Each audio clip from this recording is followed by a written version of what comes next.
የደሃ ኤቲኤሙ ፍየሉ ነው ይባላል። ከአንድ ሰው ሰምቼ ነው። ዛሬ የምንመለከተው ስለ ፍየሎች እርባታ ነው። ፍየሎች እንግዲህ ብዙ ጊዜ በአቅም አነስተኛ የሆኑ ሰዎች ሰርቷቸው በጣም ውጤታማ የሚሆኑባቸው እንደ ቢዝነስም ታስቦ ደግሞ ጥሩ ለውጥ የምታመጡበት ነው። ለዛ ምስክር አንዱ እኔ ነኝ። እንግዲህ ከቅርብ ጊዜ ወዲህ ፍየሎችን ሰርቼ በጣም የተመቸኝ በጣም የወደድኩት አይነት ስራ ነው። ከብቶችንም ሰርቻለሁኝ፣ አድልቤ ያለሁኝ፣ ዶሮችንም ሰርቻለሁኝ። ብቻ ግን በጣም ዝቅተኛ ሪስክ ያለው እኔን የማይፈልገው ስራ ፍየል ማርባት ነው። እኔን አይፈልግም። ሰራተኛው ምግብ ከሰጣቸው ፍየሎች እኔን አይፈልጉም። የኔ መምጣትና መሄድ ለፍየሎች ምንም አይደለም። ስለዚህ ከዚህ ጋር ተያይዞ ፍየል የደሃ ስራ ነው ወይም ደግሞ በአቅም ደካማ የሆኑ ሰዎች እንኳን ቢሰሩት ውጤታማ ሊሆኑ የሚችሉበት አይነት ስራ እንደሆነ ተረድቻለሁ። እቺን አባባልም ጠቅሼ ለማለት ፈልጋለሁ። ዛሬ የምንመለከተው ስለ ፍየሎች እርባታ ነው። የፍየሎች እርባታን እንግዲህ በተመለከተ አንዳንድ መረጃዎችን ልስጣችሁ። እርባታን ያልኳችሁ ማራባት ማባዛት ማለት ነው። ስለዚህ የፍየል ማድለብ ስራ አይደለም፣ የፍየሎችን ማራባት ስራን ነው የምንመለከተው ዛሬ። ስለ ፍየሎች አንዳንድ ማወቅ ያሉባችሁን ጉዳዮች እንደ መሰረታዊነት ማወቅ ያሉባችሁ ነገሮች ዛሬ አጋራችኋለሁኝ። በተለይ ማርባት ስትፈልጉ አንዳንድ የወጪ ገቢ ነገሮችን ለመስራት የሚረዷችሁን አይነት ከፍየሎች በወራቶች ከፋፍለናቸው ከመራባት አቅማቸው ጋር ተያይዞ ሂሳብ እንድትሰሩ የሚረዳችሁን አይነት መረጃ ወደ እናንተ ማቀበል ነው የሚሆነው ማለት ነው። ፍየሎች እርግዝና ባላቸው ሰዓት ምን አይነት እንክብካቤዎችን እናደርጋለን፣ እንዲሁም ደግሞ ጠቅላላ ፍየል የሚባሉት ነገር ለመወለድ እንደገና ለጥቂ ለመድረስ የጥቂ ጊዜያቸው፣ የእርግዝና ጊዜያቸው፣ እነዚህ ሁሉ ጨምረን በወራቶች ከፋፍለን እንመለከታለን ማለት ነው። ስለዚህ ፍየልና በጎች ልዩነታቸውን በደንብ አስረዳችኋለሁኝ። በዚሁ አጋጣሚ ግን ለርቢ የሚሆኑ በጎች አሉን። 1 12 13 እስከ 15 የሚደርሱ ፍየሎች አሉን። በጅምላ መውሰድ የሚፈልግ ካለ ለርቢ የሚሆኑ ነው፣ ለእርድ የሚሆኑ አይደሉም። ኦልሞስት ሁሉም ለመውለድ የተቃረቡ ናቸው። በቃ ድርስ የሚባሉ ናቸውና መግዛት የምትፈልጉ ካላችሁ በዚሁ ይህን ቪዲዮ ከተለቀቀበት ጊዜ ጀምሮ በ0953 81 5059 ላይ እየደወላችሁልኝ ወይም ደግሞ ቴክስት እያደረጋችሁልኝ መውሰድ ትችላላችሁ ማለት ነው። ለአጭር ጊዜ የሚቆይ ነው። ያው ሽያጭ ላይ ስላልገባን ከቦታ ጥበት ጋር ተያይዞ 1 12 13 የሚያማምሩ አይነት በቪዲዮ ላይ የተመለከታችኋቸውን በጎች ለርቢ በስጦታ መልክ ማለት ይቻላል። ያ ማለት አንጀቴ እየቆሰለ ነው የምሸጣቸው ማለት ነው። ያ ማለት ከቦታ ጥበት ጋር ተያይዞ እንግዲህ ከአቦርት እያደረጉብኝ ስለሆነ በጣም ጠባብ ቦታ ስለሆነ በተለይ ማደሪያቸው ለበጎችና ፍየሎች አንድ ቦታ ለማሳደር አልተመቸም። ስለዚህ ምናልባት የማስፋፊያ ስራዎችን እስክንሰራ ግን እነዚህን ለመሸጥ ተገድጃለሁ ማለት ይቻላል። እውነት ለመናገር ሐሳብህን ለውጥ እያለኝ ነው። በጣም የለፈውባቸው አይነት በጎች ስለሆኑ ማለት ነው። ስለዚህ እነሱ መግዛት የምትፈልጉ ካላችሁ በቃ ደስ የሚሉ በጎች በቃ ብዙ ሰው ኮመንት ሲሰጥ አይታችኋል አይደለም? በበጎቹ በጣም ጥሩ የሚባል አያያዝ የተያዙ በጎች ናቸው። በጣም ወጪ የወጣባቸው በጎች ናቸው። እነሱን ለርቢ የምትወስዱ ካላችሁ ለርቢ ብቻ ነው። እውነት ለመናገር ለርቢ በቃ ሁልጊዜ የምታመሰግኑኝ አይነት በጎች ናቸው። ድብን እያልኩ የምሸጣቸው ማለት ነው። ምንም አይነት ሌላ ኦፕሽን ስለሌለኝ ነው እንደ አማራጭ ብዬ ማስቀምጥበት።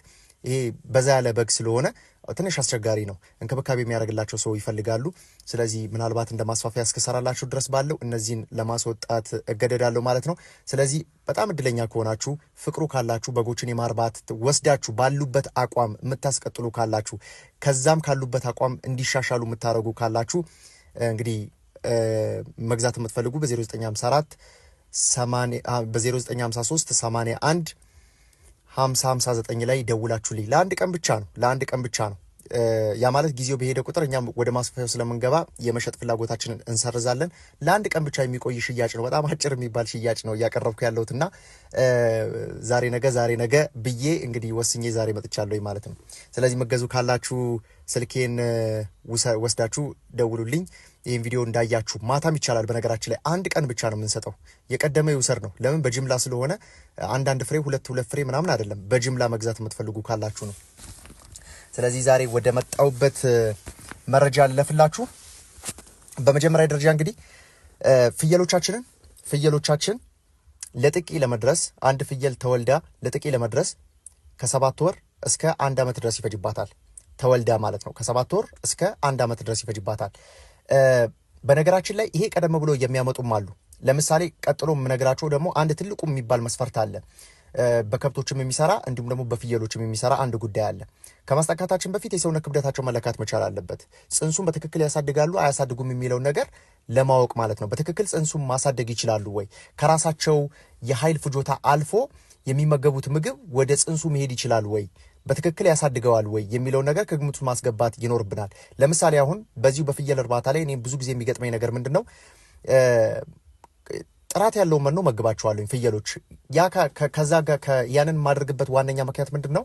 ፍየሎች ቶሎ እድገታቸውን እንዲጨምሩ የሰውነት ክብደታቸውን እንዲጨምር እና ቶሎ ወደ ሂት ሳይክል እንዲመጡ ወይም ደግሞ ወደ ኮርማ ወደ ማንሳት አይነት ባህሪ እንዲመጡ ፈልጋለሁኝ በጊዜ ማለት ነው። ከአመጋገብ ጋር ተያይዞ ጥሩ የሆነ ምግብ ሰጥቻቸው ወደዛ ነገር እንዲመጡ ማድረግ ችያለሁኝ አሁን እየሰራው ባለው ስራ ማለት ነው። ስለዚህ ከዚህ ጋር ተያይዞ ፍየሎቻችን ከሰባት ወር ከተወለዱ ከ7 ወር እስከ 1 ዓመት ድረስ መዳራትን ያሳያሉ። ነገር ግን አሳዩ ማለት ግን መስጠት የለብንም። ዞሮ ዞሮ ፍየሎቻችን ከ15 ኪሎ እስከ 18 ኪሎ ያክል ለመዳራት ዝግጁ ሲሆኑ ይሄን ያክል የሰውነት ክብደት ሊኖራቸው ይገባል። ስለዚህ እነዚህን ከግምት ውስጥ ማስገባት አስፈላጊ ነው። ከዚህ በተጨማሪ በጣም ትክክለኛ ግን የሚባለው ከ7 ወር እስከ 1 ዓመት ብያቸዋለሁ በአማካኝ። በጣም ትክክለኛ የሚሆነው ግን 8ኛ ወር ላይ ብታስጠቋቸው በጣም የተሻለ ነው። ፍየሎቻችሁ 8 ወር ላይ ከተወለዱበት ጊዜ ጀምሮ ቆጥራችሁ 8 ወር ላይ ማስጠቃት ብትችሉ በጣም የተሻለን ጊዜ ተጠቀሙበታላችሁ። ከዚህ በተጨማሪ ለምሳሌ 8 ወር ላይ ምናልባት ከአያያዝ ጉለት ጋር ተያይዞ ምናልባት የሰውነት ክብደት አልመጣም ብላችሁ ብታስቡ አንዳንድ ሁኔታዎች አጋጣሚዎች ባይፈጠሩ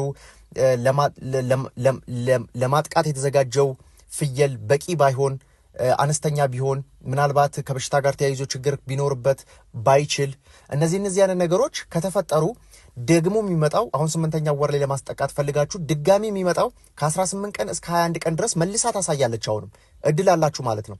ከ18 ቀን በኋላ ወይ ፍየል ገዝታችሁ ታመጣላችሁ። ወንድ ፍየሎችን ለማስጠቃት የሚሆኑ በደንብ መርጣችሁ በቀጣይ ደውም ሰራላችኋለሁ። ይሄ ለማጥቃት የሚሆኑ ፍየሎች ምርጫችን ምን አይነት መሆን መቻል አለበት የሚለውን በራሴ ፍየል አሳያችኋለሁ በደንብ ከግምት ውስጥ ለማስገባት እሱን። ከዚህ በተጨማሪ ከ18 ቀን እስከ 21 ቀን ድረስ ባለው ጠብቃችሁ መልሳችሁ ማስጠቃት ይቻላል። ሌላው ከ18 ቀን እስከ 21 ቀን መጥቶ ግን የቆይታ ጊዜው 2 ቀን ነው። ለምሳሌ በ18ኛ ቀን መጣ መዳራት ታየ ቢባል መዳራትን እያሳየች 2 ቀን ያክል ትቆያለች ሂት ሳይክሏ ላይ ማለት ነው። ያ ማለት ኮርማ ባነሳችበት ፍላጎት ባነሳችበት ጊዜ ላይ 2 ቀን ያክል ትቆያለች። ስለዚህ እድል አላችሁ። አንደኛው ቀን አይታችሁ እንደውም የሚመከረው ወደ መጨረሻዎቹ አካባቢ ላይ በጣም መቅበዝበዟ በጣም በተረጋጋችበት ሰዓት ላይ ቢሆን በጣም በተሻለ መንገድ ወንዱን ፍየል በጣም በተረጋጋ አይነት መንፈስ ማጥቃት ይችላል። በደንብ ዘር ማስያዝ ይችላል ማለት ነው። ግን ኮርማ ባነሳችበት ጊዜ ላይ በጣም መቅበጥበጡ በጣም አስቸጋሪዎች ናቸው፣ በተለይ ፍየሎች ማለት ነው። ስለዚህ በሁለተኛው ቀን መጨረሻ አካባቢ ላይ ወንዱን ማስተዋወቅ ትችላላችሁ። ሲተዋወቅ ግን ድንገት ነው፣ አብሯቸው የዋለ ሳይሆን ድንገት ነው የምታስተዋውቁት። ያንን ሂት ሳይክሏን እንዳያችሁ ያ ነገር እንደመጣ መዳራቱ እንደመጣ ወዲያው ታስተዋውቁታላችሁ ማለት ነው። ይሄንን ከግምቱ ማስገባት አስፈላጊ ነው። የእርግዝና ጊዜያቸው በጣም ዝቅተኛው 146 ቀን ነው፣ ከፍተኛው ደግሞ 157 ቀን ነው። ያ ማለት 5 ወር ማለት ነው። በአማካኝ 5 ወር ብላችሁ ያዙት። ከዚህ በተጨማሪ ደግሞ አንድ ግልገል ፍየል ከተወለደች በኋላ የመጀመሪያውን ግልገል ለመውለድ ከ13 እስከ 17 ወር ይፈጅባታል። ከ13 እስከ 17 ወር ይፈጅባታል ተጠቅታ ለመውለድ ማለት ነው። ቅድም ባልነው ካልኩሌሽን ነው። በነገራችን ላይ ለምሳሌ በ8ኛ ወር ላይ ብታስጠቁ 5 ወር ያክል ይፈጅባታል። ስለዚህ በስንተኛው ወር ማለት ነው? በ13ኛው ወር ትወልዳለች ማለት ነው። 5 ወር እርግዝና ጊዜ ስላላት ማለት ነው። ከዚህ ጋር ተያይዞ ማየት ይቻላል። ሌላው እንግዲህ ድራይ ፔሪድ ላይ የምትሆንበት ወይም ደግሞ ምንም አይነት ማጥባት የሚከለከልበት 30 ቀን ነው በጣም ዝቅተኛው። በጣም ከፍተኛው ደግሞ 2 ወር ነው። 2 ወር ያክል ብትችሉ ጤናማ የሆነ ግልገል የወለደች ከሆነ ጤናማ የሆነ ፍየል የወለደች ከሆነ ከማስጠባት ወደ ኋላ ብታረጉ። ለምን ማስጠባትንም ወይም ደግሞ የተወለደውን ግልገል በኋላ ላይ ነግራችኋለሁ እስከምን ያክል ጊዜ ማስጠባት እንደሚቻል። ነገር ግን ደግሞ እያስጠባችም እርግዝናንም ጎን ለጎን ማስኬድ ጽንሱ በጣም እየተጎዳ እንዲመጣ ያደርጋል። ለምን ፕሮዳክሽን አለ፣ የወተት ምርት አለ። ስለዚህ አብዛኛውን የምትመገበው ምግብ ቀጥታ የሚሄደው ለግልገሉ ወተቱን ለማምረት ነው። ስለዚህ የወተት ምርቷ በጣም ከፍተኛ ይሆናል። ነገር ግን ደግሞ ጽንሷ በጣም እየተጎዳ ይመጣል። ስለዚህ ከመጀመሪያ ወር ጀምሮ ነው ጽንስ በአግባቡ ማደግ ያለበት ማለት ነው። ከኔ ልምድ ብነግራችሁ ለምሳሌ እንግዲህ ድርሶችን እየገዛው ነው ማስገባው። ድርስ ማለት ለመውለድ የተቃረቡ እርግዝና እንዳላቸው እርግጠኛ የሆንኩባቸው ከዚህ በፊት ወልደው ያላወቁም ወልደው የሚያወቁ የመጀመሪያ ውልደት ያላቸውን አይቼ ገዝቼ አውቃለሁና ብዙውን ጊዜ የሚወለዱት ፍየሎች ትንንሽ ሲሆኑ ወይም ደግሞ መራመድ ሲያቅታቸው በጣም በድጋፍ በጣም በእንክብካቤ ነው ማሳደጋቸው። ያ ማለት በቃ እንዳይሞቱ ማለት ነው። በጣም የተጎዱ በጣም አንደርዌት የሆኑ በጣም ቀጫጫ የሚባሉ አይነት ፍየሎች ከቀጫጫ ፍየሎች ይወጣሉ። እናቶቻቸውን በጣም የተጎዱ ናቸው። በምግብ ለማምጣት ኦልሬዲ የደረሰ አይነት ወይም ደግሞ ድርስ የምንለው እንግዲህ ለመውለድ የተቃረበች ስለሆነች ስለዚህ ድርሷን ካመጣችሁ ትንሽ ልትጎዱ ትችላላችሁ። ለምን ጊዜ የላችሁም እሷን ለመቀለብና ጽንሱንም ደግሞ የሰውነት ክብደቱን ለመጨመር የተሟላ ጤና የተሟላ ፊዚካል ይዞ እንዲመጣ ለማድረግ ጊዜ የለንም። ስለዚህ ከዛ ጋር ተያይዞ ስትገዙ ድርስ የምትገዙ ከሆነ በተወሰነ መልኩ የሰውነት አቋማቸው ደና የሆኑ ፍየሎችን ብትገዙ በዛው ልክ ደግሞ የሚወጡ ፍየሎች በተመሳሳይ ጥሩ የሰውነት አቋም ያላቸው ፍየሎች እንዲወጡ ያስችላል ማለት ነው።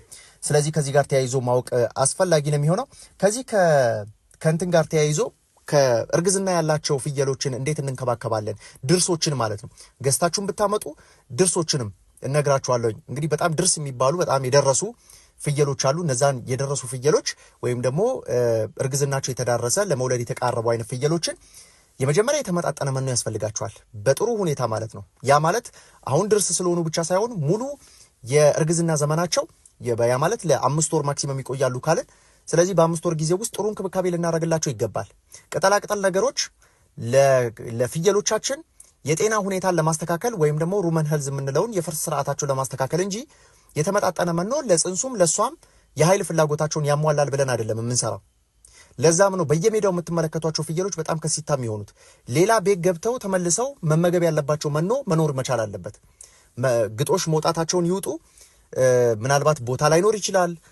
ያን ያክል አረንጓዴ ቅጠላቅጠል የማታገኙበት ቦታ ሊሆን ይችላል። እነዚያ ነገሮች እንኳን ባይኖሩ እንኳን ነገር ግን ተመልሰው መብላት ያለባቸው መኖ መብላት መቻል አለባቸው። የተመጣጠነ መኖ በጣም ግዴታና መሰረታዊ ነው ለዚህ ለፍየሎች ማለት ነው። ከዚህ በተጨማሪ እንግዲህ ውጊያ መኖር የለበትም። በፍጹም ውጊያ መኖር የለበትም። ውጊያ እንግዲህ እኔ ከደረሰብኝ ነገር አንድ ነገር ልንገራችሁ። በውጊያ ምክንያት መንታ ግልገሎች አቦርት አድርገውብኛል። መንታ ግልገሎችን የያዘች ፍየል ውርጃ ተከናውኗል ማለት ነው፣ በውጊያ ሰበብ ማለት ነው። ስለዚህ ምን አደረግኩኝ እኔ እነዚህ ለብቻ ማውጣት ጀመርኩ። ድርሶቹን እንዳለ ለብቻ ማውጣት ጀመርኩ ማለት ነው። ስለዚህ ከዚህ ጋር ተያይዞ አሁንም ጥንቃቄ ያስፈልጋል። ድርስ የሆኑ በጣም የተዳረሱ አይነት ፍየሎች ውጊያም አይችሉም በቀላሉ። ፍየሎች ብዙ ጊዜ ከእንደዚህ ከሚዋጉበት እርስ በርስ ከሚገጥሙበት በተለይ ትልልቅ ፍየሎች ሆድን የመምታት ባህሪ ያላቸው እንዳየሁት ማለት ነው። ሆድን በጣም እልም አድርጎ መምታት በጣም አስከፊ ፍየሎች አሉ። አንዳንድ አውሬ የሆኑ ፍየሎች አሉ። እኔ አሁን አንድ የለየዋት ፍየል አለች፣ በጣም ክፉ የሆነች ፍየል ማለት ነው። በጣም ክፉ ነች እና ስትመታ አይን የላትም። ኃይሏ ራሱ ኃይል አይደለም፣ መታ ነው የምትጥላቸው በአንድ ጊዜ ማለት ነው። እሷም ምን አደረግኩኝ? ራሷም እርግዝና አላት። እሷም ሚነካት የለም። እሷ ባለችበት አይተኙም፣ እሷ ባለችበት አይበሉም፣ እሷ ባለችበት አያልፉም። ለብቻ አድርጊያታለሁ። እሷን ገለልተኛ በጣም ተጎድታለች። ሰውነቷም አልመጣ ብሎኛል። ለምን? ከመንጋው ስለተለየች። ምናልባት እሷን ለሽያጭ አቅርባታለሁኝ ወይም ደግሞ ምናልባት እንዴት እንደማድረግ አላቅም። በጣም ክፉ የምትባል ፍየል ነች። በጣም አምባገነን የሆነች ፍየል ነች እና ትንሽ ከመንጋው ውስጥ ለየት ያለ ባህሪ ያላት እሷ ነች። ስለዚህ እሷን ለብቻ አውጥቻለሁ፣ ሌሎቹን ሰላም ለመስጠት ማለት ነው። ከዚህ በተጨማሪ እንግዲህ ጡት ወሽ አካባቢ ላይ ጽዳት ማድረግ አስፈላጊ፣ የተለያየ ኢንፌክሽኖች እንዳይፈጥር፣ የተለያየ በሽታዎች እንዳይፈጥር። በተለይ በውልጃ ሰዓት ላይ ወተት ሊመነጭ ይችላል። በተኛችበት ቦታ ላይ ወተት ሊፈስ ይችላል። ስለዚህ ከዛ ጋር ተያይዞ ግልገሎቹ ሳይጠቡ የጡት ዘንግ እንዳይበላሽ፣ የጡት ወሽ እንዳይበላሽ ወይም ደግሞ ኡደር የምንለው የጡት ወሹ እንዳይበላሽ፣ ኢንፌክትድ እንዳይሆን በሙሉ በሙሉ ሕክምና ማድረግ አስፈላጊ ነው። እንደዚያ ነገር ጀማምሮት ከነበረ ከዚህ በፊት እንግዲህ አንድ ፍየል አሳይቻችኋለሁ እንዴት ትሪት እንዳደረግኳት። እሱ ላይ መለስ ብላችሁ ብታዩ ጥሩ ነው። ከዚህ በተጨማሪ ታዲያ ቀድሞ መከላከል ነው። ጽዳት አካባቢ እዛ አካባቢ የሚፈሳስስ ነገር ካለ ዲስኢንፌክት ማድረግ በጣም አስፈላጊ ይሆናል ማለት ነው። ከዚህ በተጨማሪ እያጠባች ከሆነ ከ45 ቀን እስከ 2 ወር ያክል መከልከል ነው። ግልገሉ እንዳይጠባ መከልከል። በጣም በጣም በጣም ዝቅተኛ የሚባለው 30 ቀን መከልከል ነው። ከፍተኛ የሚባለው 2 ወር መከልከል ነው። ስለዚህ ከዚህ ጋር ተያይዞ በዚህ መልኩ ማየት አስፈላጊ ነው። እንግዲህ ከፍየሎች ጋር ተያይዞ ፍየሎቻችን በአጠቃላይ ለርቢ በጣም የሚመረጡ አይነቶች መሆን መቻል አለባቸው። ዝርያቸው በጣም የተሻሉ መሆን መቻል አለባቸው። ከበሽታ ጋር ተያይዞ ስጋታችን በጣም አነስተኛ ነው። በጣም ዝቅተኛ የሆነ ሪስክ ያላቸው ናቸው። እንዳልኳቸው ነው፣ እኔን አይፈልጉም ብዬ ነግሬያቸዋለሁኝ። ሌላው በአጠቃላይ ፍየሎችን ጥሩ ዝርያ ፍየል አንድ ያስገብታችሁ በትክክል በጥሩ ሁኔታ ፐርፎርም የሚያደርጉት 8 ዓመት እስከ 10 ዓመት ጥሩ ሁኔታ ማምረት ይችላሉ ግልገሎችን። ከዛ በኋላ ግን ከዚህ ከውርጃ ጋር ተያይዞ ሙሉ አካል የሌለው ፍየል ከመውጣት ጋር ተያይዞ በጣም ዊክ የሆኑ በበሽታ የሚጠቁ ሞቶ የሚገኙ ፍየሎች ከመምጣታቸው ጋር ተያይዞ አጠቃላይ እንደ ቢዝነስ አስበን ከዛ በኋላ ልንሰራባቸው የማይገቡ ለእርድ መቅረብ ያለባቸው ፍየሎች ይሆናሉ ማለት ነው። ስለዚህ ይህን ያክል ጊዜ ፍየሎቻችንን ማቆየት ይቻላል ማለት ነው። ስለዚህ ፍየሎቻችንን ከ6 ሳምንት እስከ 8 ሳምንት ባለ ጊዜ ውስጥ እርግዝናቸውን መለየት ይቻላል። እርግዝና ያላቸውን ፍየሎች ለመግዛት ስትፈልጉ እንግዲህ ፕራክቲካል በሆነ መንገድ ነው ማሳያችሁ። በተወሰነ መልኩ እየተራቀቀ ሳይንስም የለውም ይሄ የፍየሎችን እርግዝና ማወቂያ መንገድ። እንግዲህ ብዙ ጊዜ በውጮች አይታችሁ ከሆነ አልትራሳውንድን ይጠቀማሉ በእርግዝናን ቼክ ለማድረግ። ሀገራችን ላይ ያ ነገር አቅሙም የለም እውቀቱም የለም። ያንን ነገር ስትገዙ ያንን ነገር አድርጎ ለመግዛት ራሱ የማይቻልና የማይታሰብ ነገር ነው በገበያ ውስጥ ማለት። ስለዚህ እነዚህ ነገሮች ለማየት መሞከር ያስፈልጋል። ስለተከታተላችሁኝ እጅጉን አመሰግናለሁ። ሰላም።